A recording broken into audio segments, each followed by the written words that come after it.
তারা আমাদেরকে মাংসের সরবরাহ দিচ্ছে, কোরবানির আয়োজন করেছে, এজন্য যোগসুকে অবশ্যই ধন্যবাদ। যোগসুকে আমি বার্তা দিব যে এরম আয়োজন আরও সামনে করার জন্য আমি তাদেরকে জোর দাবি জানাবো যে এটা আসলে একটা সুন্দর একটা উদ্যোগ। ঢাকায় যারা অবস্থান করছে, তার মানে এটা যে তারা বাসায় যাইতে পারে নাই, পরিবারের সাথে ঈদ করতে পারছে না কোনো না কোনো সমস্যার কারণে, অথবা চাকরির পরীক্ষা আছে তার কারণে। এই জন্যই আর কি ঢাকায় থাকা ঈদ করা। তো সেখানে যক্ষু একটা উদ্যোগ নিয়েছে, সবাই মিলে ঈদ করতেছে। এখানে যদি সবাই সবার মেসে থাকতো তাহলে হয়তো কি সবার সাথে সবার দেখা হতো না, কিন্তু এই একটা আয়োজনের জন্য দেখা যাচ্ছে ক্যাম্পাসের অন্যান্য শিক্ষার্থীদের সাথে যোগাযোগ হচ্ছে, দেখা হচ্ছে, ঈদ বিনিময় হচ্ছে, ঈদের শুভেচ্ছা বিনিময় হচ্ছে। সাথে যক্ষু যে উদ্যোগটা, এটা আসলে অনেক শিক্ষার্থী বান্ধব একটা উদ্যোগ। তো আমি অনেক পজিটিভভাবে দেখছি বিষয়টা।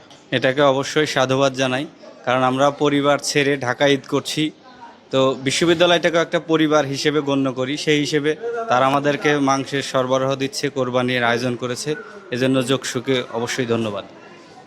এটা অবশ্যই যারা ঢাকায় অবস্থান করতেছে এই শিক্ষার্থীদের জন্য অবশ্যই এটা খুবই আনন্দঘন একটা মুহূর্ত।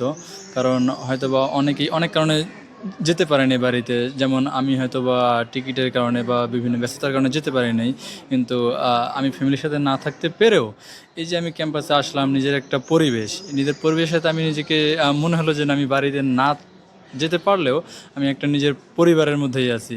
তো এখানে আসলাম, খাওয়া দাওয়ার ব্যবস্থা অথবা যারা খাবে না তাদের জন্য যে এই যে আলাদাভাবে গোস্তের যে একটা ব্যবস্থা, এটা খুবই সুন্দর একটা উদ্যোগ বলে আমি মনে করি, এবং এটা আমার ব্যক্তিগতভাবে খুবই আনন্দ দিচ্ছে। যে যোগসুকে আমি বার্তা দিব যে এরম আয়োজন আরও সামনে করার জন্য আমি তাদেরকে জোর দাবি জানাবো যে তারা যেন আরও এরকম যে দায়িত্ব শিক্ষার্থী বান্ধব এগুলো যেন ওনারা করেন।